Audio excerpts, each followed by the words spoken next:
So this is the insanity of the treaty, this is why we're upset about Iran. Any nuclear reactor is a potential bomb factory. It produces the weapons material, and then if you just put it through an enrichment machine a couple of times, it's up to bomb grade. So North Korea joined the treaty, got its peaceful nuclear power, walked out, made a bomb. That's how they got their bomb.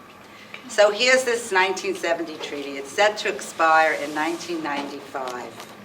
And they have to come back and review what's been accomplished. And it has a nuclear disarmament promise in it to make good faith efforts for nuclear disarmament. So it's not airtight. And they came back 25 years later, and now they had double the number of nuclear weapons on the planet. And a lot of us showed up at the UN in 95, and they renewed and extended the conference indefinitely.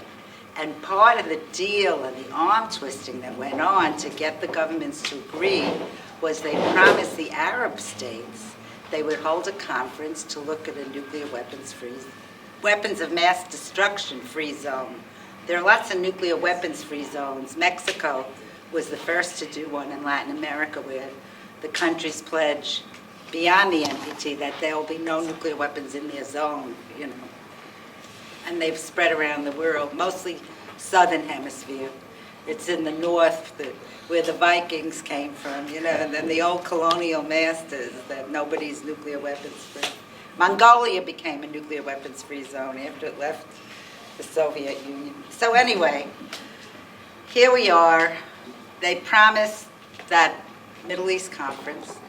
They never delivered. They promised 5-year reviews, that we'd come back every 5 years and hold a 4-week meeting and review progress. And they made promises in 2000 for an unequivocal commitment to the total elimination of nuclear weapons. And then they made promises in 2015 they didn't make too many. And then in 2010 they made a whole bunch of new promises. But meanwhile, while they were cutting the size of the arsenals, there are still 16,000 nukes on the planet. 15,000 are in the US and Russia, so it's up to us. We are totally making Russia nuts. We promised Gorbachev when the wall came down that we would not expand NATO if they didn't object to a unified East Germany being part of NATO. They lost 26 million people to the Nazis, so they had a problem with Germany. We have expanded NATO right up to their border. We have put missiles in Poland, Romania, and Turkey. And part of the deal that Kennedy made with Khrushchev to get the weapons out of Cuba, we took our weapons out of Turkey. Well, they're back.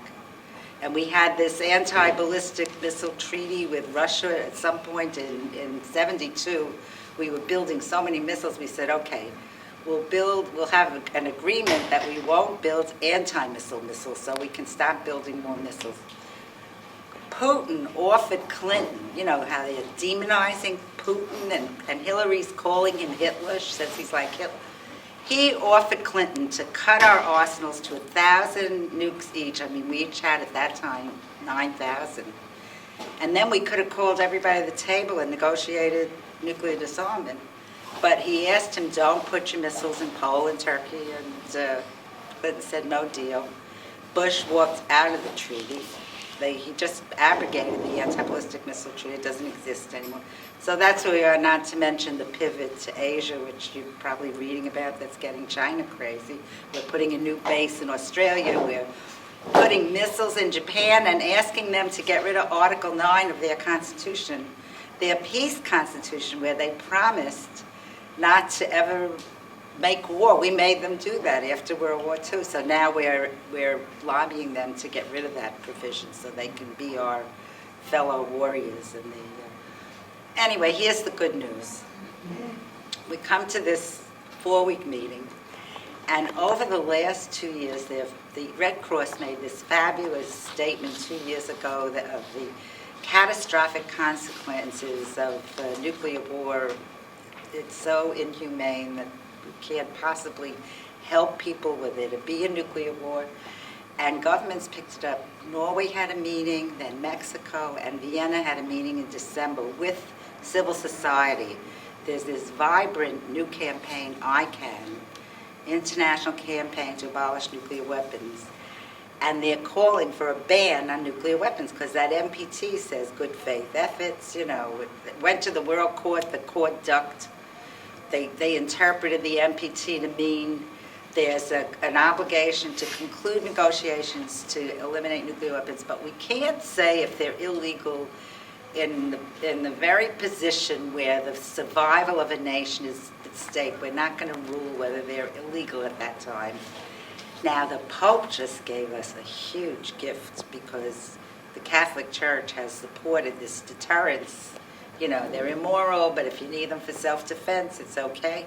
Pope Francis just said, no, they're never okay in any instance. So this is going to help unpack it.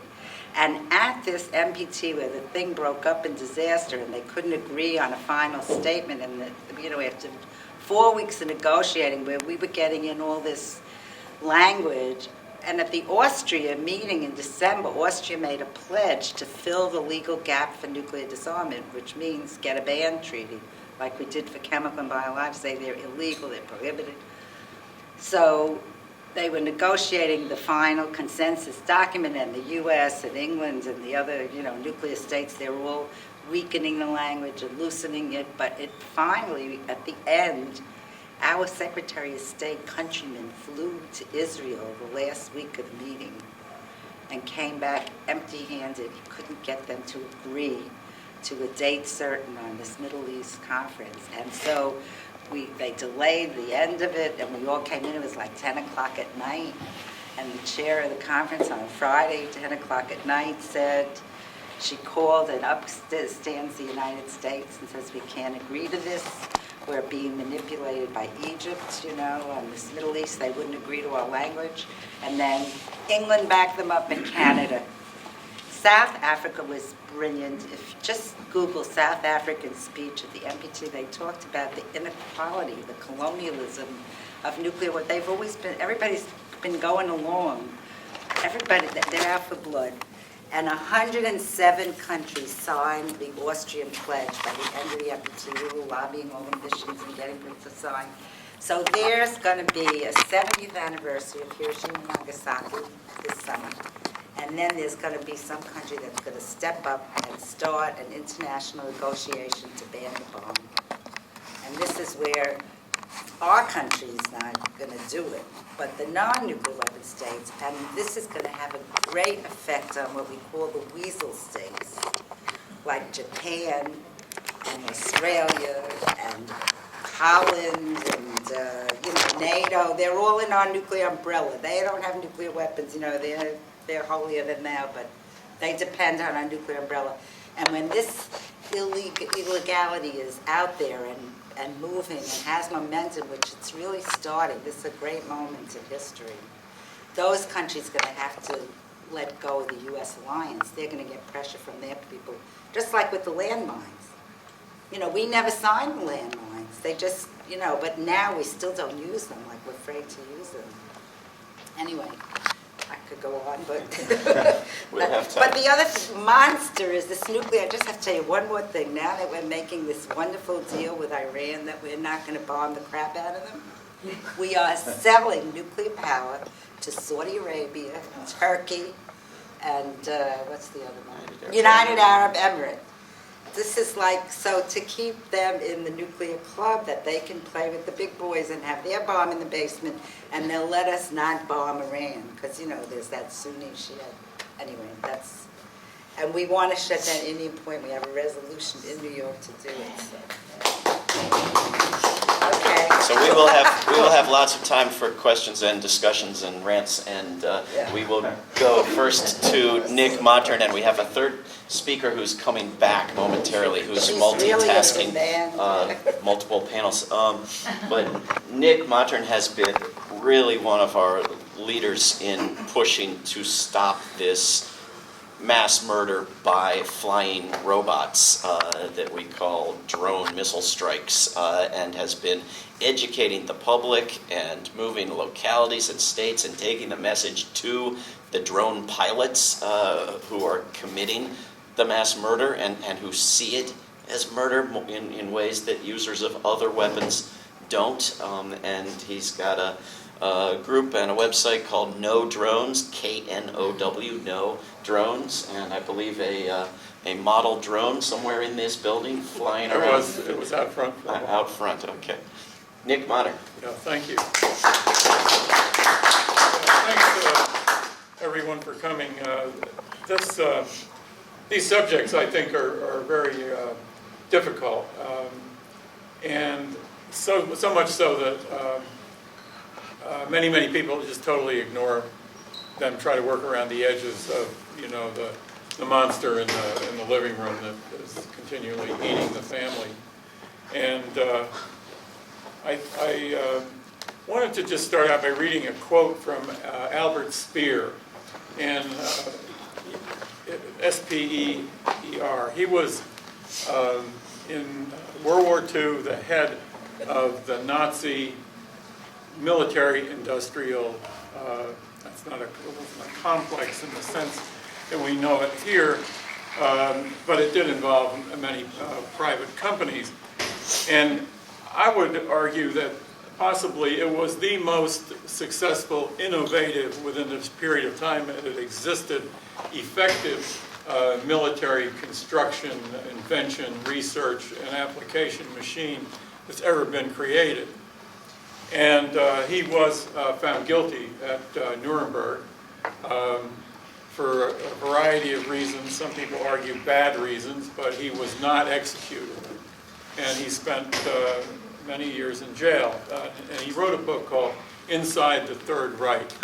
And I think it's it's a long book, but it's very revealing about the mentality that he had and that other people had in pursuing what they viewed as a huge technological industrial challenge to continually advance weaponry and put it into use, you know, as quickly as possible.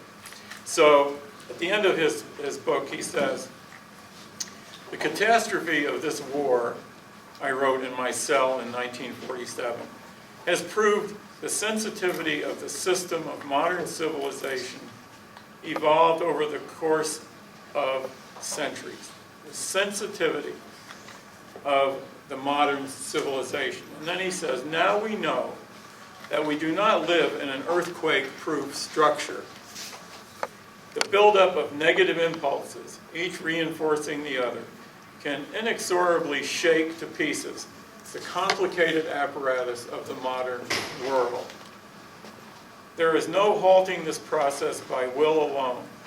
The danger is," and this has to do with drones, obviously, "the danger is that the automation of progress will depersonalize man further and withdraw more and more of his self-responsibility."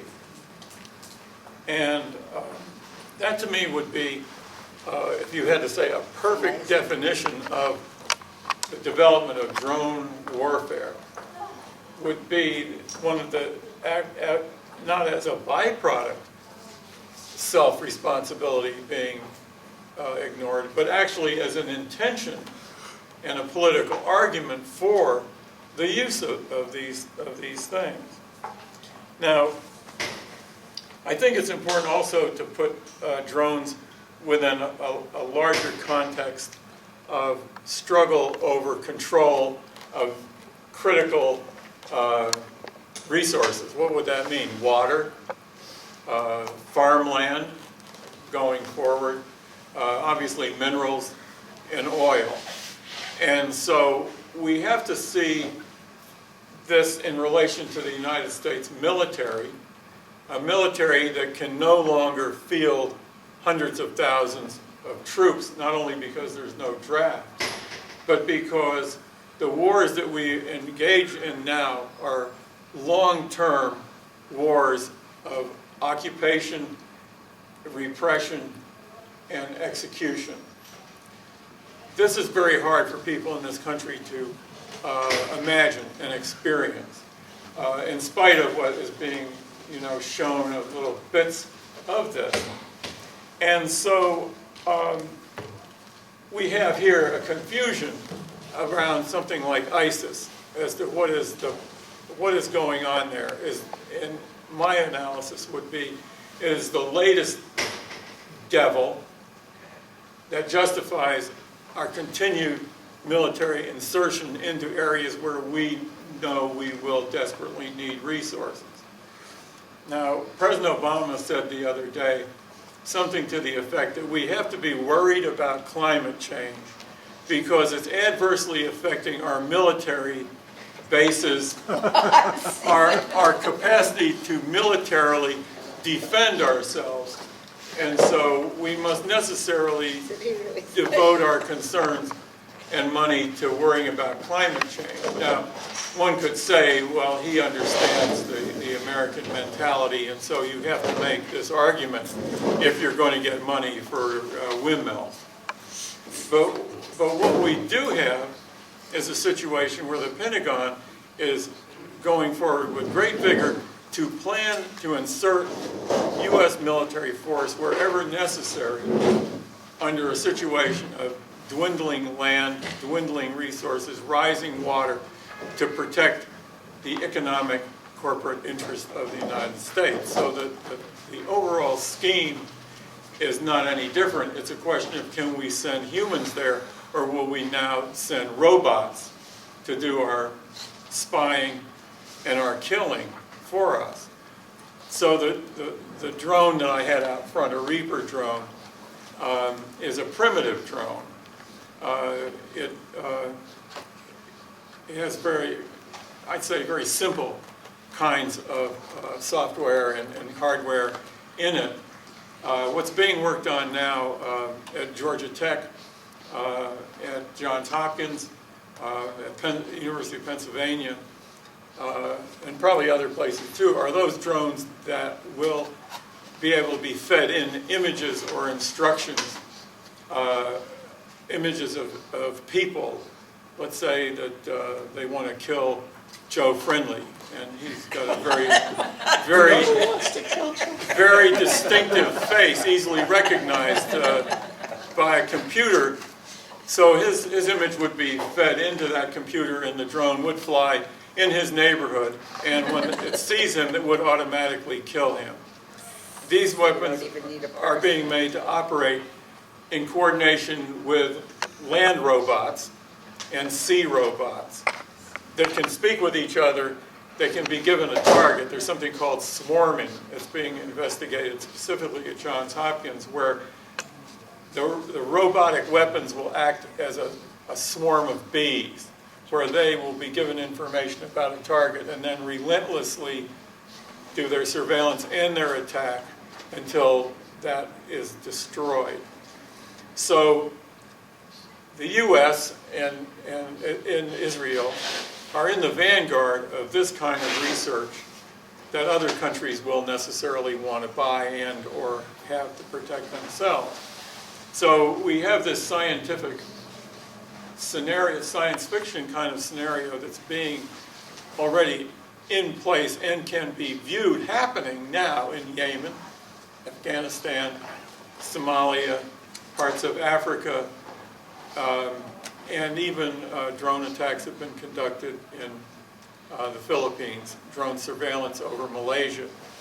If you look at what is the structure for this? In the United States, there are drone control bases near at least 15 major communities in the United States, and more may be being developed. At one time, a year and a half ago, it was said, well, our drone attacks are decreasing in Pakistan. Why are all these drone bases being established at Air National Guard bases? Because the larger plan is to have a global network that will control these robotic machines. We see in Ramstein there is this satellite relay station that just got a lot of attention. We also know that there's a similar kind of relay station in Sicily.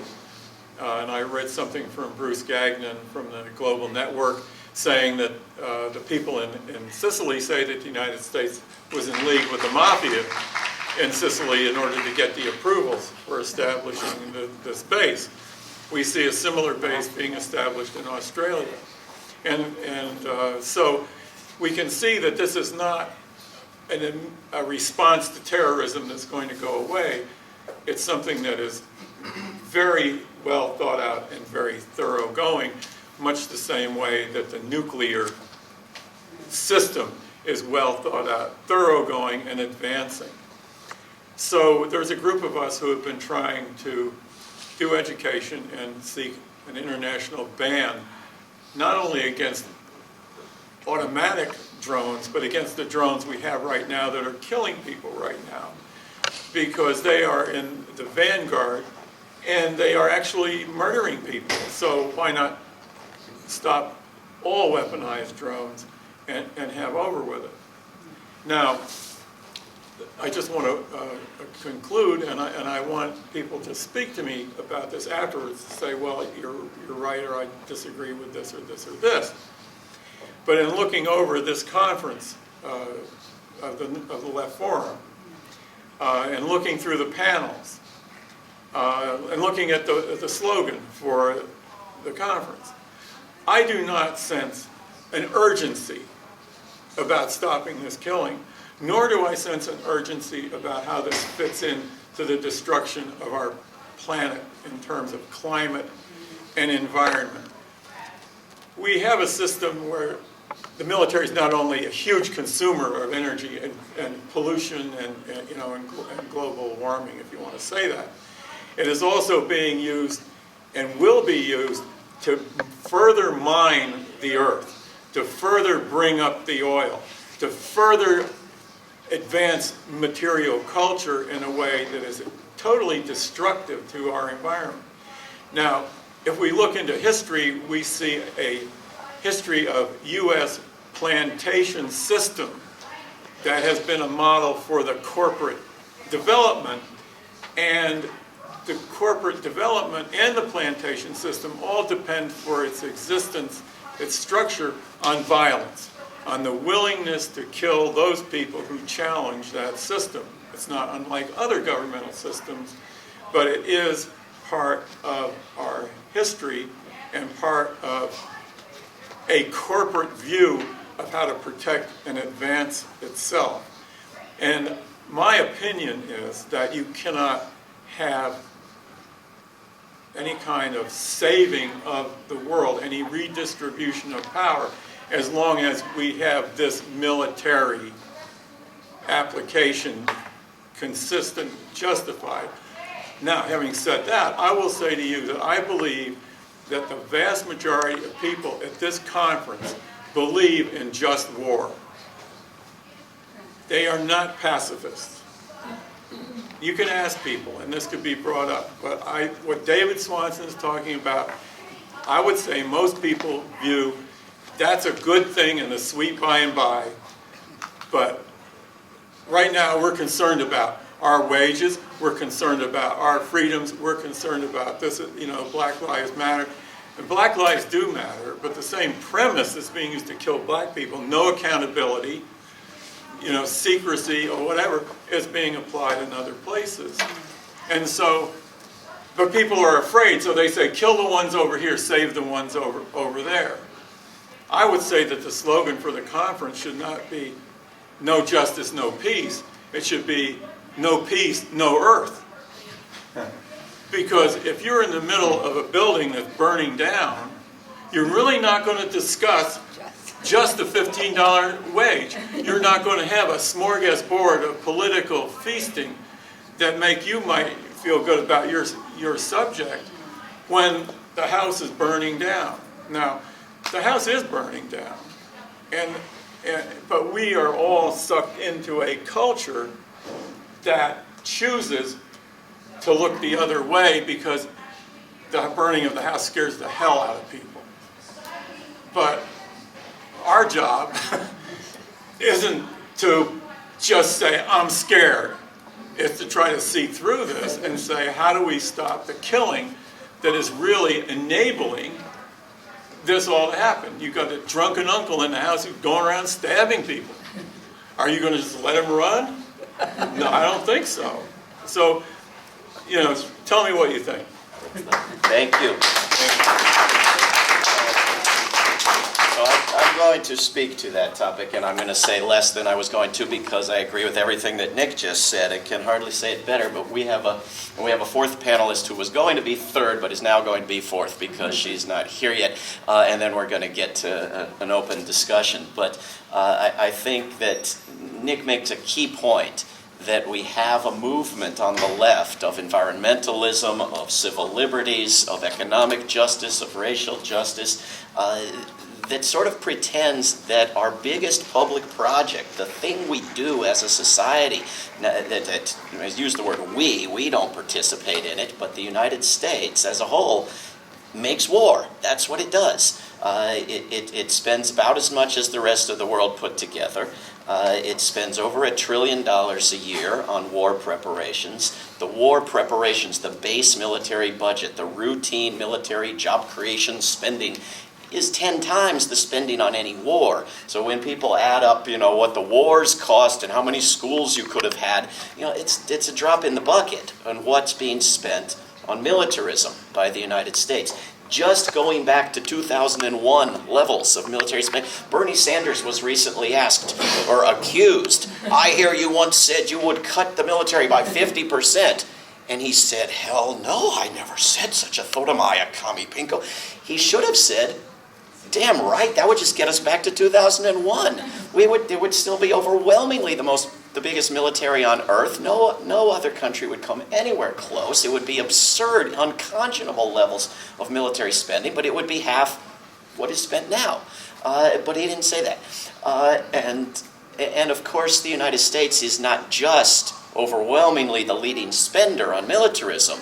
It is the leading supplier of the weapons that other countries spend on militarism. And a woman by the name of Hillary Clinton recently ran a State Department that approved the sale of weapons to dozens of nations, vicious, nasty nations, not that this one isn't, that were giving money to her and her husband's foundations. And this level of corruption is sort of a drop in the bucket compared to, Bernie once wanted to legalize hitchhiking or whatever it is we're supposed to be furious about. This is the culture of the United States in which the discussion is framed. I mean, I get invited on TV and radio interviews where you have to take one of these two positions or you don't get on the interview, which I end up not getting on. This type of war or that type of war, air war or ground war, war with local dark-skinned troops or U.S. troops, and these are the choices. No one else in the world. You go listen to the news media in any other country, they don't talk about, here's a new problem, when should we bomb it, or should we do nothing? As if those are the two choices, and there are no other choices. And so we started this project called World Beyond War to make an argument for abolition of war culture, abolition of militarism, abolition of war preparation, total, not immediate, but total and swift abolition of war, and trying to address, and if you go to worldbeyondwar.org, we try to address all of the arguments. No, we need it for protection. No, it endangers us. It makes us less safe. I mean, we have the documentation, we have the list of quotations from current and typically just retired officials and generals telling us we know it's counterproductive, we know it's making us less safe. Recently exposed documents about the plans for the current operation against ISIS, which is so absurdly called Operation Inherent Resolve, an operation which Congress can't bring itself to take a position on. They don't want us to laugh at this stuff, but they're planning it knowing that they're planning the feeding of arms and trainers to Syria, knowing that it's going to create the situation that they are now in. ISIS makes an hour-long movie asking to be attacked, and they oblige. And the recruitment soars. It's replaced Abu Ghraib as the top recruitment tool. The U.S. bombing of this organization, where we make the environmental case. Environmental organizations in this country refuse to go after the number one destroyer of the environment. Little bits and pieces here and there, don't take over this island to bomb it for naval, weapons testing and so forth. But military spending, the U.S. military would be number 30-something in a list of countries in petroleum consumption. You took that out, the United States would still be number one, nobody close, but it would be much, much lower than anything else you could take out. It is far and away. The wars, the Middle East wars were begun for the fuel for the British Navy. The British Navy wasn't created in order to attack the Middle East for the fuels, for other things. A huge percentage of the fossil fuels that the wars are fought over are consumed in the fighting of the wars. Nothing strips away our civil liberties like the wars for freedom. And the civil liberties groups will not touch it. They will go after the symptoms, the torture, the lawless detention and imprisonment, the assassinations. But only the assassinations if they're not in war, and we can't be sure if a drone murder is in a war or not because they wrote it down in a secret memo they won't show us, and that counts as a law now because we're obliged to ignore every law that bans war because we deal in war studies and the laws of war. There was a study came out last week. A bunch of Harvard lawyers went and interviewed like 60, 70 people in 4 countries that have been involved in wars going back to Bosnia, Palestine, Libya, and Somalia. And these were, so-called civilians, trying to distinguish what's a civilian, what's a combatant, because nobody has a clue anymore. The United States government considers military-aged males combatants, dead bodies combatants. Well, they tried to distinguish, so they asked these civilians, who takes part in wars? And they, well, everybody.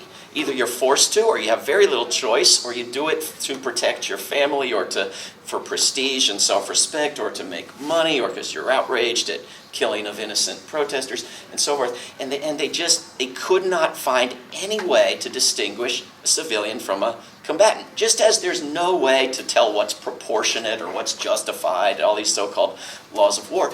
And then they announce, at the ends of these studies, there's always recommendations, right?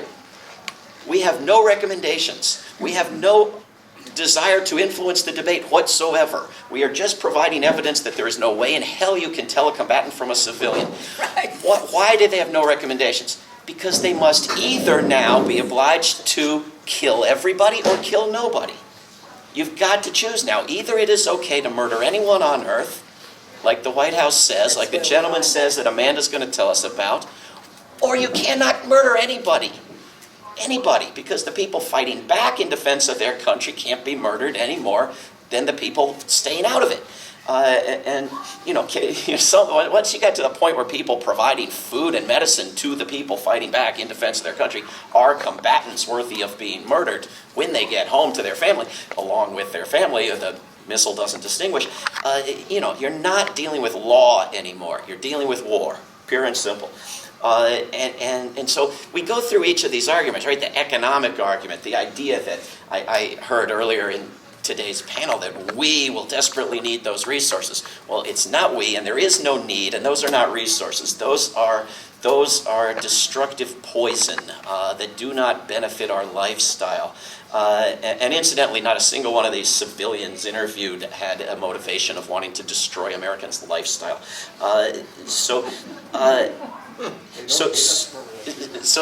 Our economy, in fact, is destroyed by militarism, is eroded by militarism. It makes us less prosperous, less secure. The United States is down in the 30s and 40s in every measure among the nations of the world in good economy and job security and job opportunity and so forth. It's ruining the U.S. economy. Look at the third world infrastructure of this city. And think about the money that you go back to 2001 levels of military spending. You got $220 billion to throw around. You create high-speed trains across this country, solar and wind across this country. You eliminate global starvation and hunger and unclean water. You provide, you triple, quadruple U.S. foreign aid, and you got tens of billions to figure out what to do with. It's that level of spending, and it is killing more people by how that money's not spent than by how it is spent, right? Because it could be saving so many lives It is the most immoral thing we do. So what do you replace it with? So I won't go into the details because I want to get to a discussion here, but we've produced, as a team of a lot of experts at World Beyond War, this book that I have for sale that is a proposal for what do you do instead of war. Everybody wants to know, what do you do instead of murder, ISIS? And so it's a discussion of nonviolent structures and systems of law and economics and diplomacy that should be running the world in years to come. I passed around flyers from another group I work for, Roots Action. I'll just mention briefly that my colleagues are on their way to Germany, among other places, where they're going to present a huge German-American petition to the German government demanding that Germany no longer take part in mass surveillance and drone murders at Ramstein and elsewhere with the United States. And if you go to standupfortruth.org, you will see that next week there are these open conference calls and webcasts you can join in with all of these well-known whistleblowers and defenders of whistleblowers, and discussions of what we can do to continue supporting and encouraging whistleblowers, without whom we would know nothing about what our government does. An event in Germany that will be on John Foster Dulles Street, by the way, and we can talk about what that means and who Eisenhower's drones were. So I want to introduce our next speaker, and then we're going to have a discussion, and I want to let you know there's an event immediately following this one in this same room with some great speakers, including William Bloom, who is one of our great chroniclers of U.S. invasions, starting with those ones that the Dulles brothers were involved with, and who has joined us in the front row over here. So thanks for being here. Amanda Bass is our next speaker, and I won't tell you the evil things that this gentleman has done that she has been challenging at New York University, but just to say that this vicious cycle that Nick described of a war culture feeding on itself is well underway, and one of the things that happens when you hold no one accountable for the crime of war and the little crimes that make up war, it's not only that they go out and make tons of money and come back into the government and maintain respect and go on book tours, but they become professors and they teach ethics and morality and law to young people in this city and across this country, except when some of those young people stand up to them. So, welcome, Amanda. Thank you so much, and I just want to thank David for inviting me to speak on this panel, and I'm so sorry that I had to step out, but I'm very happy to be joining you all today, and just wanted to share a bit with you all about an effort that a few students and I, as well as my partner who is sitting back there, who has been very supportive of this effort as well, helped to initiate at NYU Law School this semester to condemn the law school's decision to hire Harold Koh to teach international human rights law. Human rights law, yeah. So earlier this year, as I mentioned, the law school appointed Harold Koh as a distinguished scholar in residence, that's a quote, to teach human rights law. And as someone familiar with the U.S. government's targeted killing program, as well as with Harold Koh's very public role in shaping and defending the legality of U.S. targeted killings during his time as State Department legal advisor between 2009 and 2013, this news disturbed me. And so a few students and I got together and we authored a statement of no confidence in Harold Koh. And in that statement, we not only condemned the law school's decision to hire Harold Koh to teach human rights, but we also documented Harold Koh's role in shaping and defending the legality of U.S. targeted killings. We cited to Harold Koh's public speeches, including a speech that he gave in March 2010 before the American Society of International Law, where he provided for the first time the Obama administration's legal rationale for targeted killings. We also cited to human rights reports, including reports authored by NYU law faculty who had served in an official capacity at the UN and who had reported on the U.S. drone program's immorality and illegality, as well as to human rights reports authored by students at NYU Law School and Stanford clinics, which documented the devastating human cost of drone strikes in Pakistan. And that report is called Living Under Drones. It's also something we cited in the petition. So we circulated the petition within the law school, as well as outside of the law school. We invited students and faculty within the law school to sign on and support, and we also circulated the petition among activists, community groups, anti-war groups from around the country and around the world, really. At the same time, we also began to plan a roundtable discussion on drones where we sought to examine the role of human rights lawyers like Harold Koh, who during their time in government helped to mask and to enable crimes on behalf of the U.S. government, and who often do so through the rhetoric and through the framework of human rights. So shortly after we circulated the petition, the repression from NYU Law faculty and administrators began. The petition organizers, myself included, as well as every law student signatory of the petition, which was public, received personal emails from Professor Ryan Goodman, who not only dismissed our claims about Harold Koh's involvement in the drone program, but who went on to defend his other aspects of his human rights record and to urge students to withdraw their support. A similar letter came out shortly after that from Michael Posner, who also urged students to withdraw their support. The NYU Law School Dean, Trevor Morrison, also held his law students, his constitutional law students, for 5 minutes after their class to essentially condemn the petition as a, quote, baseless smear campaign that was wholly inaccurate, that was a departure from NYU Law's reputation as being a sort of fact-based community. And yet, he addressed none of the substantive claims that we were raising, nor took seriously any of the sources to which we cited to substantiate our claims. I also received several phone calls, one of them as late as 11 o'clock at night, from Stephen Bright, who is the executive director of the Southern Center for Human Rights, a Yale law professor, and his organization was one for which I interned last summer.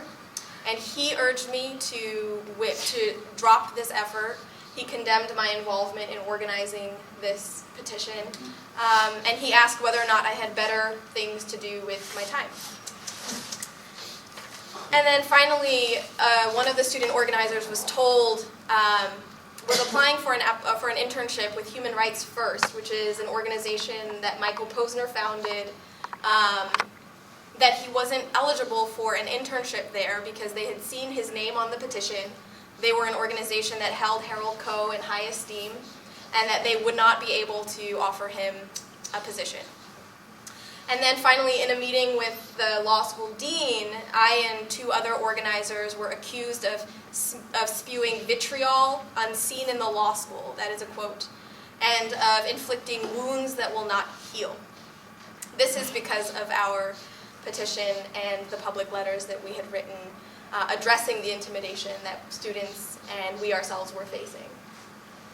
So in seeking to understand this highly aggressive and belligerent response from some members of the NYU law faculty and the administration, it occurred to us that Harold Koh's defenders were people who had themselves, prior to joining the academy, worked on behalf of the U.S. government, and in that capacity played roles in perpetuating and defending our government's crimes. So for instance, who is Trevor Morrison?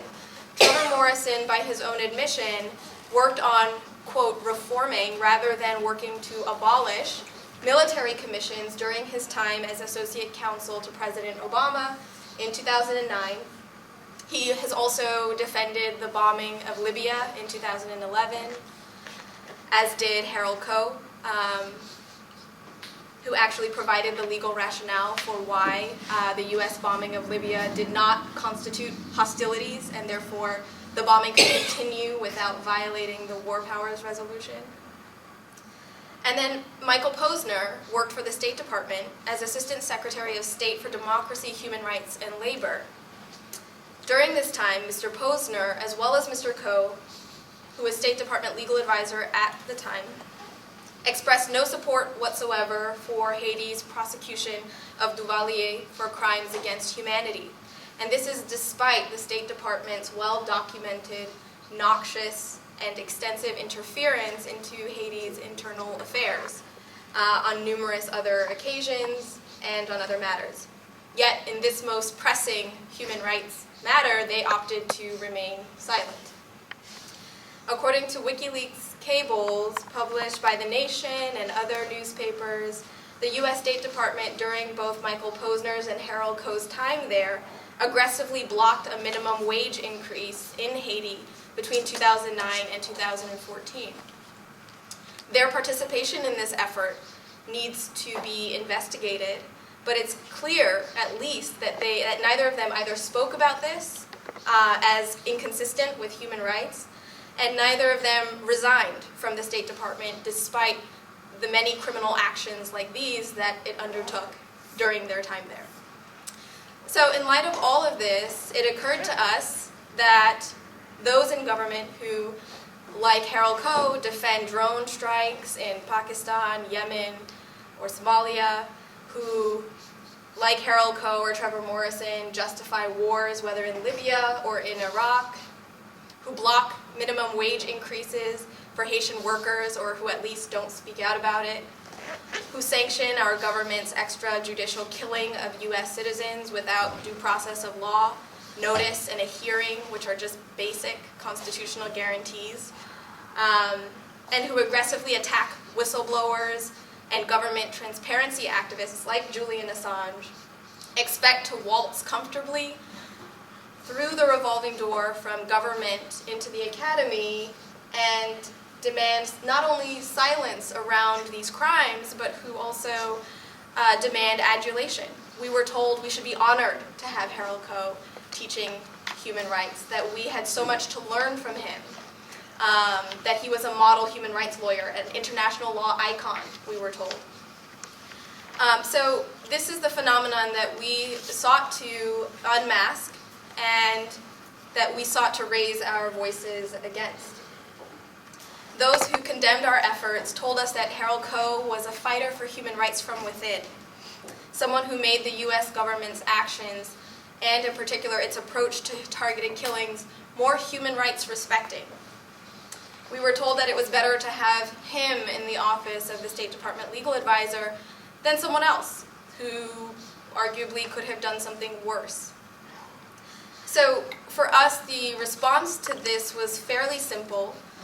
For us, by focusing the debate about the morality and the legality of Harold Coe's actions in government on whether or not they were worse than what someone else would have done, I think prevents us from imagining different models for government and human rights lawyering, models where rather than trying to put a human rights face on targeted killings, someone who is decent and who cares about constitutional rights, about human rights, and about human life actually resigns, rather than, as Harold Coe did, and as many other government lawyers do, operate as functionaries on behalf of a highly belligerent and criminal state.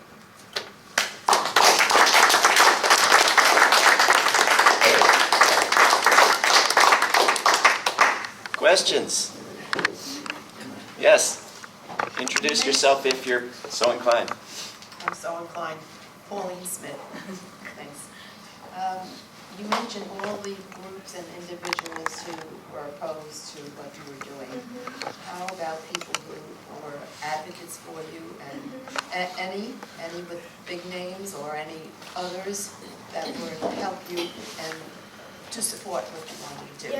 Yeah, there were many. So at this point, we have about 400 people who have signed on to the petition that we authored. And Celso actually reached out to a number of individuals, including David, who invited us to speak on his radio show, and he was very supportive. A lot of our support came from outside of the law school. Unfortunately, not a single NYU law faculty supported us, not one. We had faculty from the NYU graduate schools, like the history department, the sociology department, political science, who signed on and who supported us, but no one from within the law school, but a number of scholars and individuals from across the country did. So Medea Benjamin is one person who signed on and who also helped circulate the petition. David and others, a number of people. Robin Kelly from UCLA. Who else? Also Colleen Rowley. Yeah. She was whistleblower. Who's on the trip to Germany I mentioned earlier. Oh, wonderful. How about Marjorie Cohn, who's in the next room? And Marjorie Cohen, yeah. Yep. But an incredible list of lawyers on the other side. Oh my goodness. I mean, the whole liberal law profession coming down on these students. 700 names of people, big names, people who, were just supposedly civil liberties advocates as well. It's very disappointing. Oh, do you have a quick follow-up? Or? Do you think it's just fear, or is it lack of really connecting the dots about life, Fear for why people were coming out to repress. Right, fear of coming out and speaking your mind on something. I mean, you think these are the intellectuals, and these are the schools that are, creating weapons and drones and everything. It's a pretty sad state of affairs when and I'm just wondering what's operating. Yeah. No, I think that, so this whole experience, I think, really highlighted the really very nasty, ugly side to the law profession and also to elite liberal lawyering, and the way that you have this sort of class of elite liberal lawyers who, essentially will defend one another, and who essentially, for instance, Harold Coe, Trevor Morrison, Posner, these are all people who went into government, committed, justified a variety of crimes, then come back into academia and take comfortable positions teaching human rights or constitutional law. And I think that it's a way in which they shield one another from accountability. I think they didn't want us to even have the conversation, because our critique against Harold Coe could also be leveled against Morrison for similar conduct, against Posner for similar conduct. So I think, it's sort of a way to shut down any sort of critique of their actions, to bring about any sort of accountability. I also think the law school is just particularly noxious because there were professors within other departments who had, the sort of awareness that you're describing, who were like, this is basic, right? I mean, this is fundamental. This shouldn't be happening. And yet within the law school, it was something that that a number of faculty and administrators didn't even want discussed. So. Harold Coe had noticeably better views on laws and war abuses when the president was named George W. Bush. And when, but if you criticize not just the Republican legal community or the Democrat, but both of them, that's not a good career move. Which school is going to hire you when you criticize the crimes of both? And now when Jeb Bush or some other Republican is president, Harold Coe might try to have a little bit better views, but you can't. It's going to be, it's not going to be all the way back to where you were, because you end up looking like you're contradicting yourself. So the vicious cycle keeps moving us along. Let's go back in the back and then up here. Have you come across anything that the drones have been targeting persons in the in any states or territories of the United States? I think I'll comment and then I'll ask you a question. The FBI has acknowledged that it have drones that it uses. And the FBI director did acknowledge that about a year ago. It's not clear what kind of surveillance goes on with the drones used by the Border Patrol along the U.S.-Mexico border. It's pretty obvious that when these agencies use these drones, they are using them to follow individuals. Now, the question is, are people being then assassinated? And that's something we also don't know. We don't believe that there are weaponized drones flying in the United States. But we do believe that surveillance drones are being used on a regular basis. At least some reporters have published in the New York Times their stories about surveillance drones. Right. And we also know commercially drones are all around making deliveries. So Yeah. that's another list of, well, I mean, if you buy something that's delivered by drone, Right. but that's going commercial. But as far as, surveillance is one thing, but murder by drone? Well, I should say too that when the troubles were happening in Ferguson, I was in touch with people at the Federal Aviation Administration to find out if any drones were being used at that time.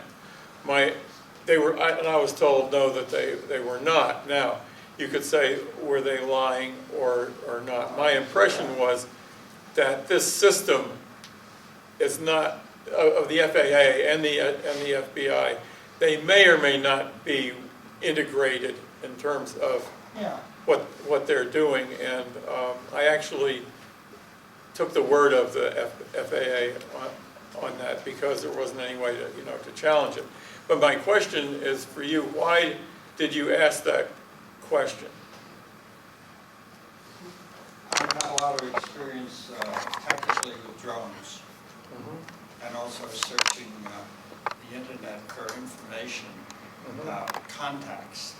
I'm an activist here on the Upper West Side, and we find that while we may win a lawsuit or two against Lincoln Center for damaging Damrush Park here, there are people who object to us asking the question, why does Lincoln Center put commercial activities into a public park? So I'm looking for my defense. I know what lists, some of the lists I'm on personally. Who else is on the list? As a matter of public comment when we go to community boards, when we go to the city council, at that level of government and community activity, who wants to know? And I know some of the guys who've made attacks in the environmental movement against us, who are active to do better things, my point of view, and they get away with it. And they get appointed to managers of this or managers of that, so yes. Okay, because I wanted to say that, and I want to throw this open for people's discussion too. I feel like the things that we're speaking of are not generally known by the public in any operable way for what should they do. One thing that I do know in speaking with people on the street here in the United States, they do not want to be watched. And they do not want to be indiscriminately attacked in any way. Through that window, they can understand in some way what's happening with people in other countries. And so my question is, and it's a constant question, but over the last how many ever years it is that the drone war has been going on in the Iraq War, people in the left, we have not figured out how to reach out to the public and taken that as a mission rather than something we'll do when we have time to do it and finish speaking with each other about it. And I'm very disturbed by that because I don't want to just feel happy about what I know and people I know while this thing rages on. And Kathy Kelly, I interviewed her a couple of weeks ago. She's taken on civil disobedience really as just kind of, this is what I do. She's been arrested 4 times over drones, been to jail 3 times, one of them for 3 months. I'm not saying that that's the way to educate the public, but what David's asking flies in the face of the fears that are being generated every single day in this country by this government and by these corporations. And I feel like, I can't say I feel like a failure, but I feel like I'm missing something here about how to go about this. I'd like to see what you all think about that. Alice wants to add something to this, and so do I. Yeah. You know, we really do have to look at the whole. It's not just war. It's not just total abuse of our constitutional system that we all believe in. We've been taken over. You know, the corporations are running the show. It's like there's a huge system we have to fight, and the war system is their handmaiden, and the nuclear weapons are the tip of the spear on the, in the hands of the conqueror. So we're not getting our message out because people, the ordinary person, the kids can't get tuition, they can't go to school, they're in debt. There's, people are failing, society's failing, and the information is like appalling. The New York Times, I literally, I think I'm going to stop it. I think I'm going to stop it. It didn't even report on the UN meeting. 4 weeks in New York, it broke up with Israel, broke it up, and the Arabs were up in the. But the thing is that we have to make alliances with.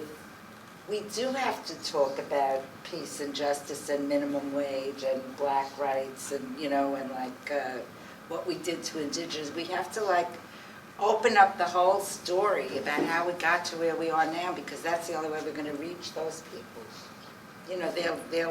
They're being manipulated by a media stream of total bullshit. Constant. The big headlines are now the scandal of the soccer league. Who cares? That's huge headlines.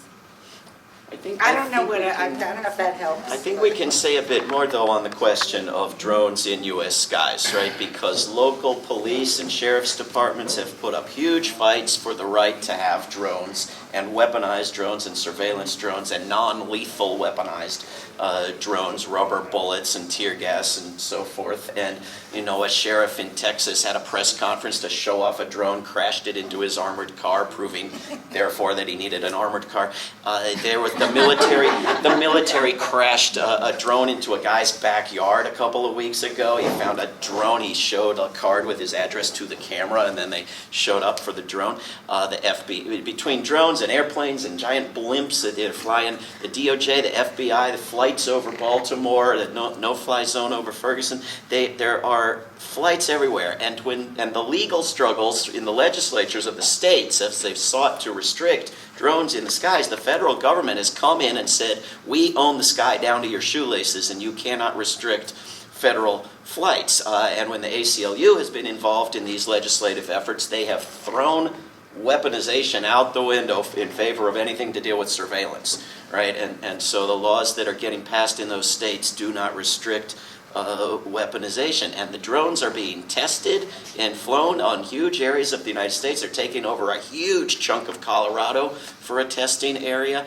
And there are, drones everywhere, and there's going to be more and more of them. And I think the way that we reach people who don't get it is videos. Right, when the police lie, but then there's a video, and people watch the video and they give a damn about the person being killed, that has an impact. Well, there are videos of the people in Yemen and everywhere else that are powerful, but they aren't on your TV, and we have to get them there.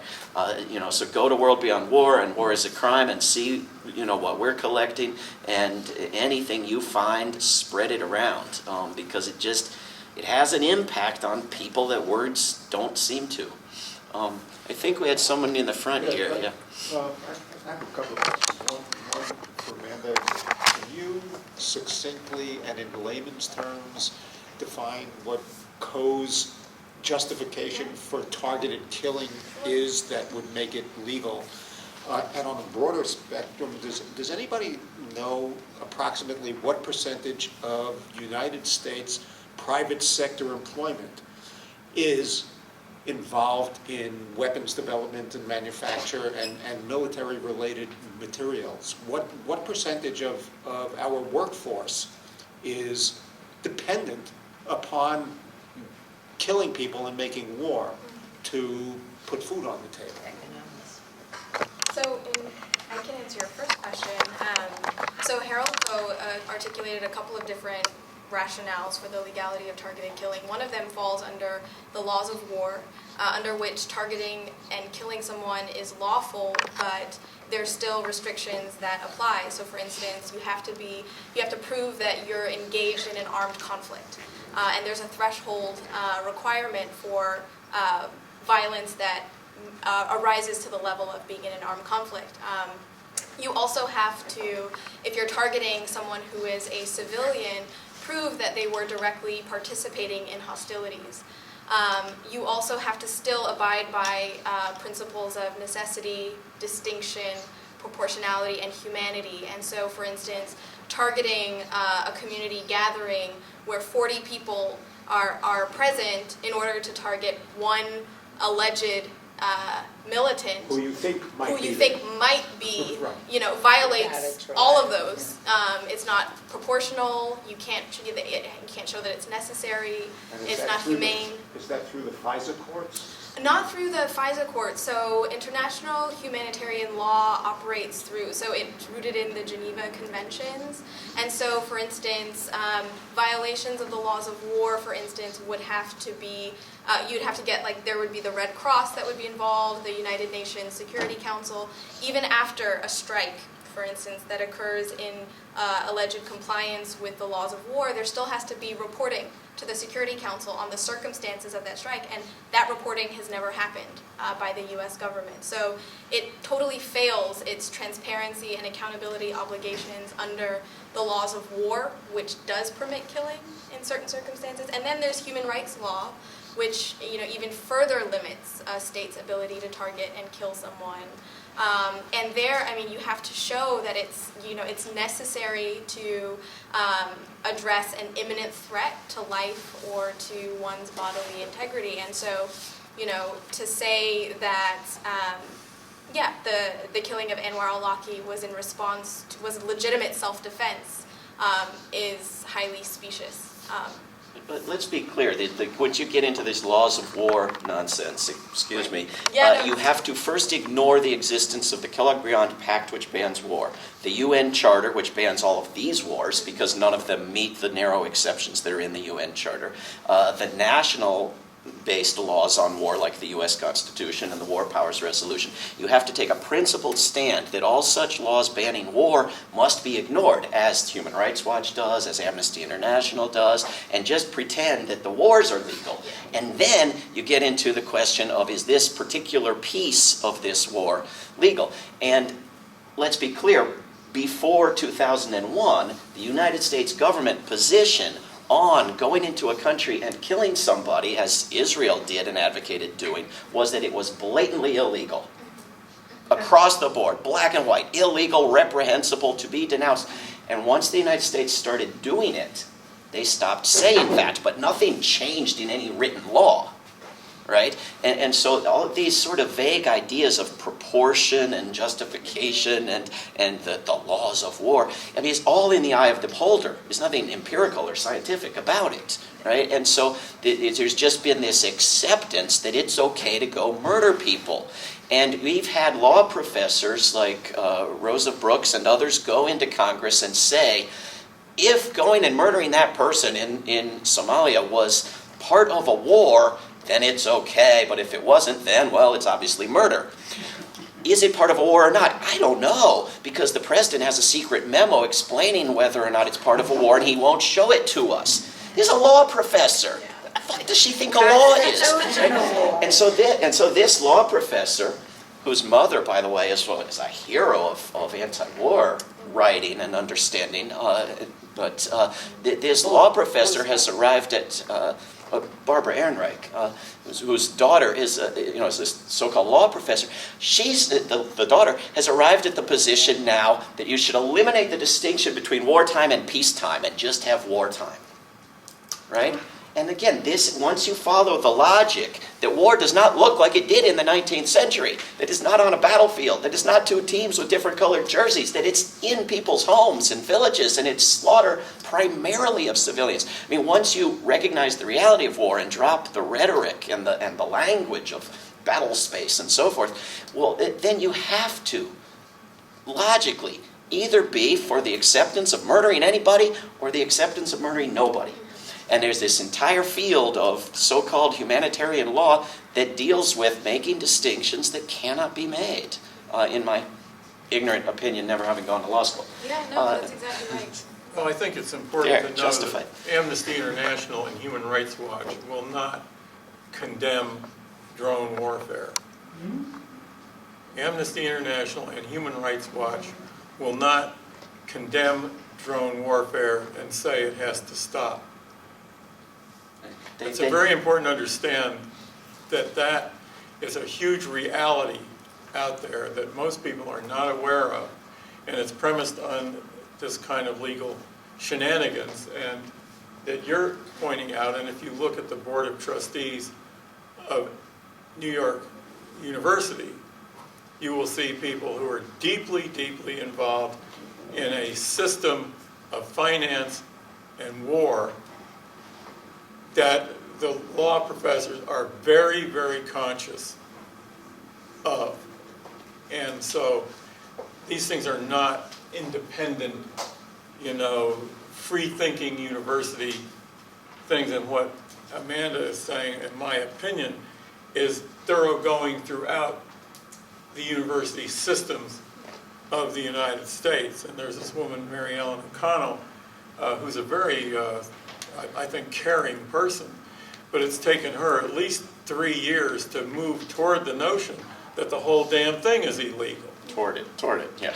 Because she hasn't gotten to that point yet, and she started out even more narrowly justifying, or condemning, and now it's become more and more and more. She's down at Princeton working on her sabbatical and this and that.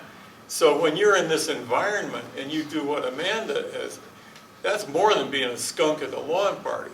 That is, no, you're out. You are definitely, and incidentally, don't try to be a lawyer anywhere in this country. We've got a bunch more questions, but the second question you had, I don't think we're able to answer, but just to note that it is a very good question. It is a question that would be very difficult to answer. This is what percentage of people are involved in the military industry. I get a book by Nick Turse called The Complex. The 25 different things complex, because he tries to find somewhere to buy a cup of coffee that's not a military contractor, and of course Starbucks is at Guantanamo and so forth. So once you get into who's a subcontractor, who's got money coming, it's every university, it's every store, it's every industry. It's hard to find anywhere to buy anything that's not a subcontractor of a subcontractor of the military, which is not to say that Starbucks, on the corner here is engaged in killing people. It's just that you'd have to, there's a million different ways you could slice it, where to stop, who's part of the machine. But it would be an incredibly valuable thing to find somebody who could research it and come up with a good answer.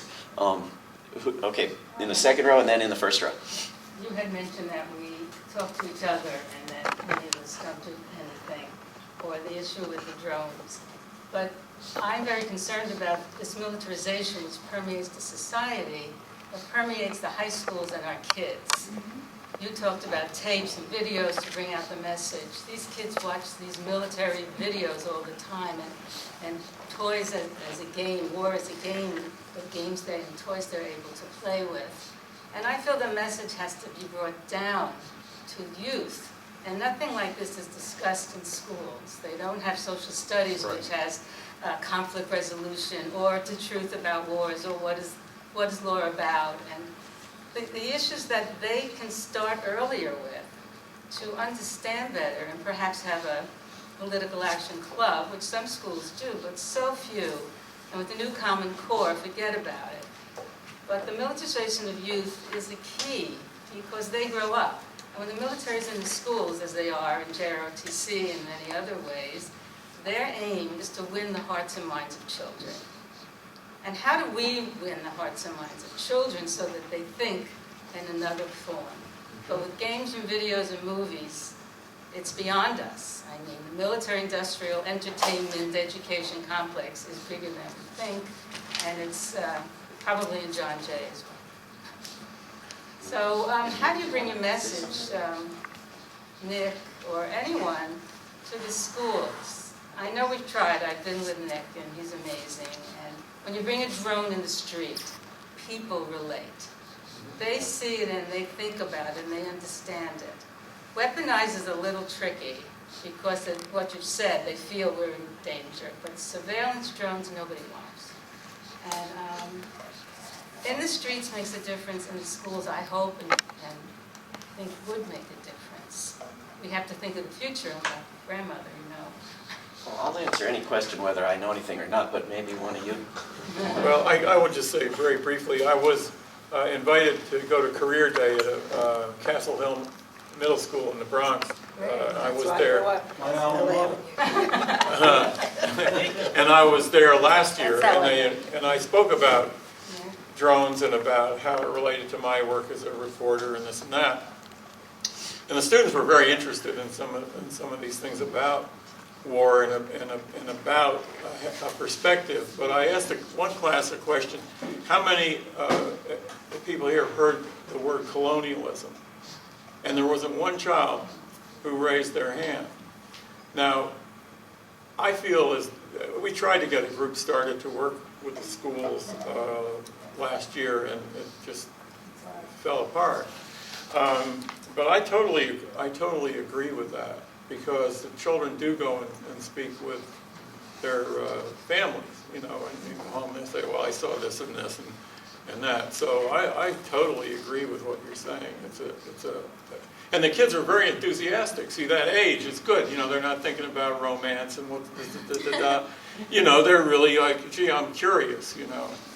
Well, when I was at the career fair day with the Peace Action table, the first 3 tables in the cafeteria were Army, Navy, Marines, with all their gifts to give out. So if they give you a water bottle, you sign your name, address, and phone number, so they immediately have contact information.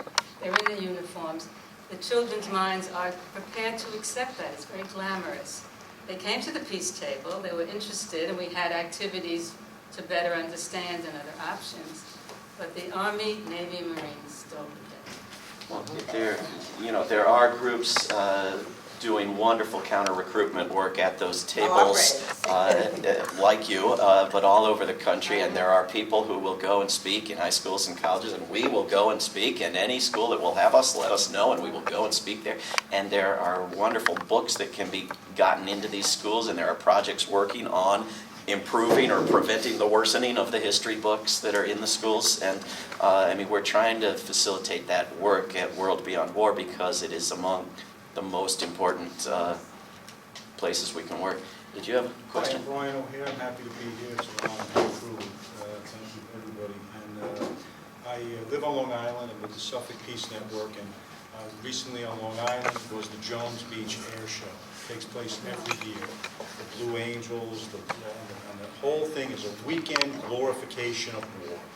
And Pax Christi and Veterans for Peace have a section where they go and have ribbons for the deceased and the war, and try to bring the message of peace. And generally, the Veterans for Peace say this is Memorial Day. We're supposed to be remembering those who died in war and not glorifying the military hardware. And it's a big barbecue for Long Island. A lot of people have got a Facebook page, boycott the Jones Beach Air Show. You know, we've been doing this for years. But you talk about the permeation and the culture of the militarism, and even the amusement. Oh, look at the amazing tricks, look at all the smoke, look at this, look at that. It's patriotic, and it just becomes like, as Alice said, we've been taken over. We have been taken over in here. We've been taken over in physical reality. What percentage worked for the military in some capacity? 100. 100%. Somehow it's just 100. We're all connected so deeply through this. You know, you couldn't get a professor to oppose this guy. I mean, it's so, you know, it's so vast and, you know, overwhelming in its, you know, structure.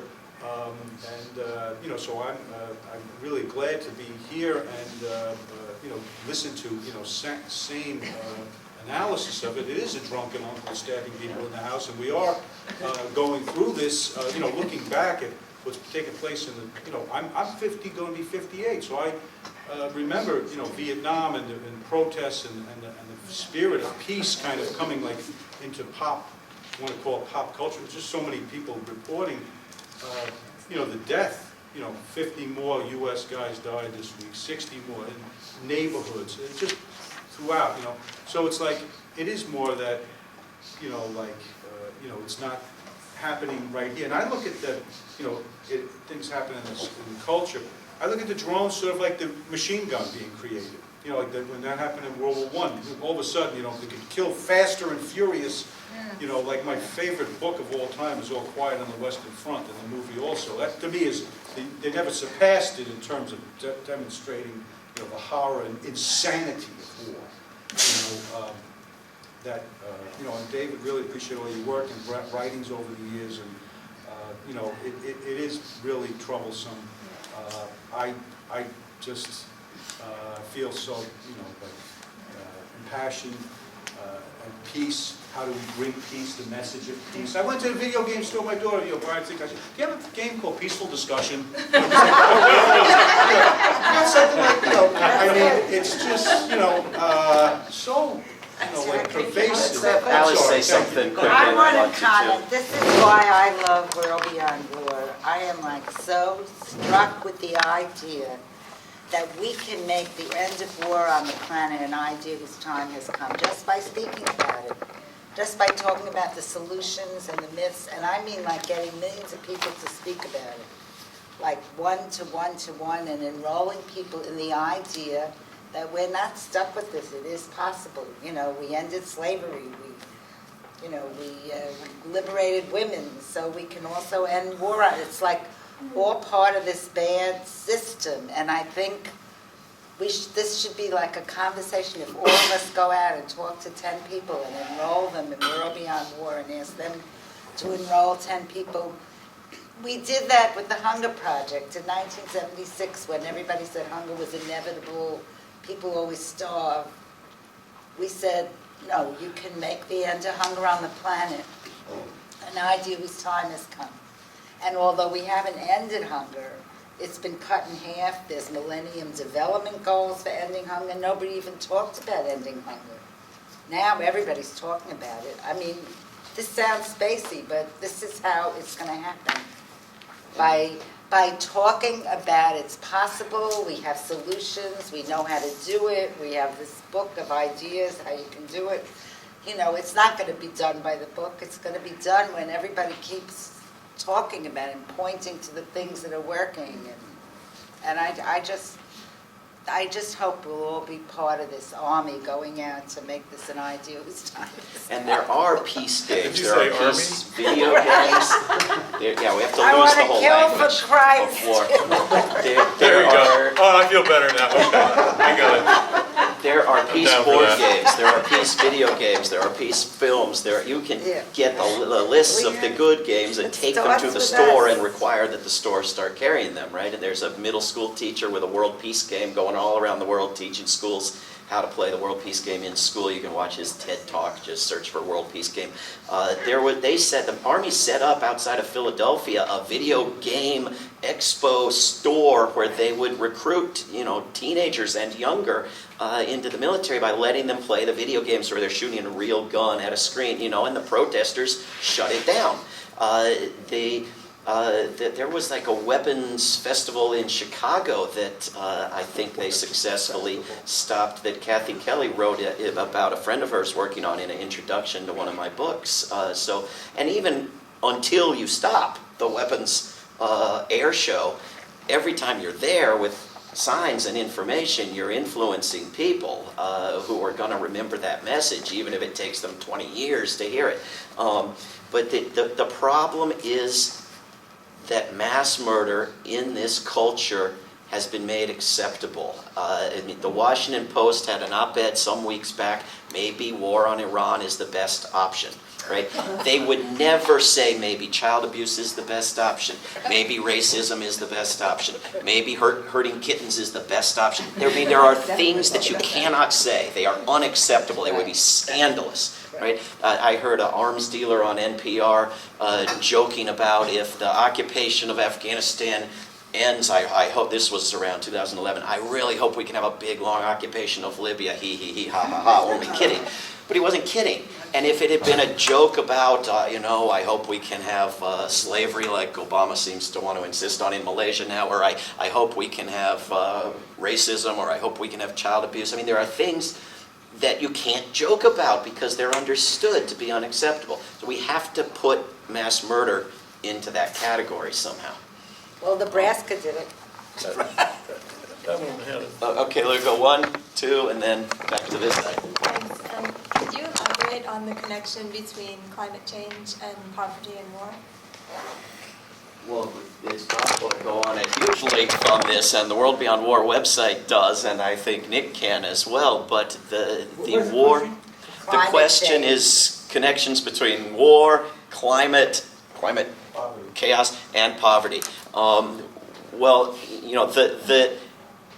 the world is spending some $9 trillion or so a year on war and related violence, about $2 trillion on militarism from the 200 countries. Well, some countries don't do it. Costa Rica, Iceland, lots of little countries don't do it. And Costa Rica at the moment is doing purely renewable energy and is always at the top in the happiness rankings and so forth. And these things are not coincidental.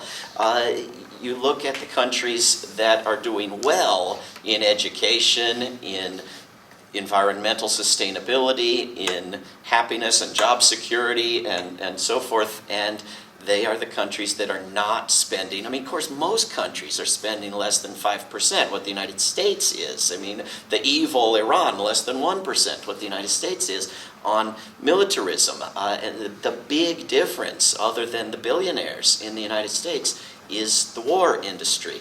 And it is the #1 creator of environmental disaster sites and so-called Superfund sites in the United States. It is the #1 poisoner of air, land, and water in the United States and outside of it. The #1 destroyer of islands in islands like Vieques off Puerto Rico, islands in Asia. They're now taking new islands for Navy bombing in the Marianas. The #1 evictor of whole societies in Greenland and Diego Garcia and so forth. I mean, it's the most destructive force we have, and it's the testing, it's the what's left over. I mean, huge areas of Iraq just poisoned.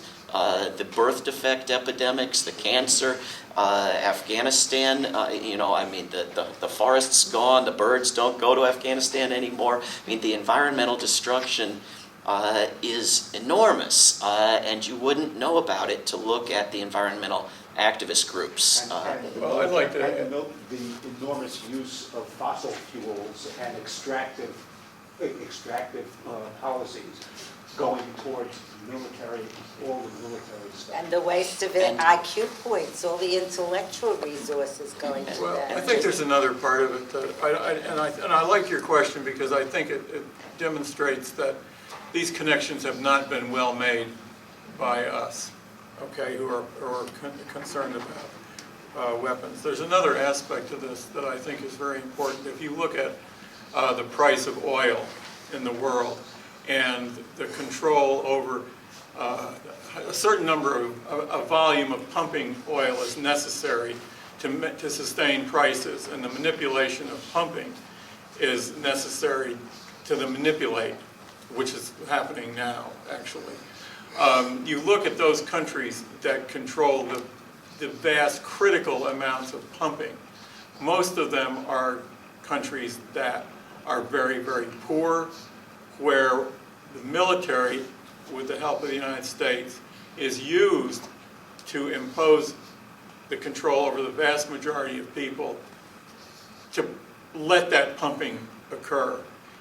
What happened in Iraq when Saddam Hussein took over was that the oil of Iraq came under the control of the government, not the oil companies, because the oil companies have been pumping at their will to sustain prices or not. The Iraqi says that's undependable for us. We can't have it. We have to control it ourselves. And that's one of the things that led to the invasion of Iraq, to get that out of the control of the people who would have kept more of it in the ground, thinking, oh, maybe 10 years from now we'll want to sustain our economy with this oil. So that's how military and poverty are connected into oil. Same with Libya. Iran. That is, how can the sort of international climate change movement against climate change connect with the anti-war movement? I mean, there are I a wish I couple could of. answer that one. We got to be very quick, and then we'll take whatever questions are left, and we'll try to all answer them quickly because we're going to run out of time. But That's a critical obviously, the resources that could transform our economies into sustainable, renewable energy economies are sitting there in the military spending, hundreds of billions of dollars. That money has to move from the most destructive force to the most constructive place in terms of protecting the environment, and the military is the #1 destroyer of the environment in wars that are fought for the fuels that will be used to kill us all if the wars don't kill us first. But the United States is the top militarist and the top nation for poverty among industrialized nations, not by coincidence. And the amount of money that it would take to end world poverty, which is absolutely unnecessary, is far less than what the United States is spending making itself hated with the militarism. Let's see, how anybody else still have a question? Yeah. Okay, let's get one more question and then have remarks from everybody up here. And then break it up. Okay, well, first, thank you guys. I mean, I think I'm speaking for everyone in the room when I say that this has been a wonderful panel, because, yeah, I'll tell you what, not because so many times at the left forum you go to panels, it seems to consist of people competing to be more obscure, whereas you guys were concrete and understandable. And you did every one of you was just marvelous. But Nick, I have a question for you about the future of drones. Drone technology doesn't seem all that mysterious to any of us who flew model airplanes as a kid. I mean, it doesn't seem, this thing seems more miraculous to me than a drone. So the question is, how long will it be before the Crips and the Bloods have drones? Before they're in the general population and people can blow up their neighbor's house, because right now they can take pictures of weddings from a drone. So how much harder would it be to attach a bomb to it? And is that being addressed? I would say that the control of Congress and the legislatures by corporations who want to have a free reign are going to prevent any real legislative examination of what needs to be done to control that. I think the response is most under the environment of fear that we have right now in this country is to equip the police with more drones so they can attack the Crips and the Bloods. Yes. People can, in Colorado there was a group that said, well, we're going to sanction the shooting down of drones by the general public because we want to protect our privacy. The mentality in this country right now is so anarchistic around violence. The right to bear arms includes drones? Yeah, yes, and so I am not at all optimistic about that, given the overall militaristic climate. And these bikers went and they just started killing people down in Texas. In a certain way, they're kind of like romantic heroes. Now, I will say that if a group of black people had gone into that parking lot and started to systematically shoot people, there would have been a bloodbath in the black community. down there. But these guys have this macho, white, supremacist, gangster system that has really gone unchallenged. This drone operator, I said, who's going to be court-martialed, methamphetamine. It said in the newspaper that he was connected with the Vagos motorcycle gang up out of Mexico and in the Southwest. And we didn't even hear about these criminals until this thing happened. If this were a black group of people on motorcycles doing this shit, carrying guns around all the time, excuse me. Amanda, do you have any final comments? Well, so, so just in thinking about, moving forward, I think for me, the process of being involved in, the anti-Harold Coe campaign has been, while difficult, also has helped me develop and hold on to the sense of hope in terms of exposing me to a community of people who are fighting for war to end, who are pushing for peace, who are combating drones within their own spheres and also more broadly. And so, for me, it does actually encourage me being here and being connected to a broader community of people who can imagine ways to tackle problems that sometimes in isolation by myself feel so overwhelming. So thank you all for everything that you guys do and for you all's work as well. It's very encouraging. Alice, anything else to say? I think we just have to keep on keeping on. I think it's getting so bad, it's going to get good. I mean, it's just like even ordinary people are seeing that, something is amiss. And I think we have to get political. Being here in New York City, we have a great mayor. The head of our city council marched of our environmental committee, marched with the 400,000 people that turned out in New York on the climate, and he lives in Far Rockaway that was underwater, so they get it. And then, they put in a resolution now to shut down Indian Point, which is our own Fukushima up the Hudson, and you should call your council people and let's have some victories. Let's support de Blasio. He wants to fix housing and rent control, and Cuomo's giving him a hard time with this lousy privatization, I'm speaking as a New Yorker now. But I think that, to me, it's local. Act local, think global. We have such an opportunity right now in New York. I've never felt more empowered with this new council, with the new mayor, and we should get active. Well, act local and act global, and it's Right. not going to get better unless we do. And it is going to be common wisdom that James Madison meant the Second Amendment to include drones, which is going to be no more absurd than having a war on terror, no more absurd than targeted killings. This country has gone insane in the past decade, and people are inside it and don't see it. And we've got to step outside of that and understand that we have to turn it around a different way, which of course we can. It's been done many times in the past. So get to work or stay here. We got another panel coming up.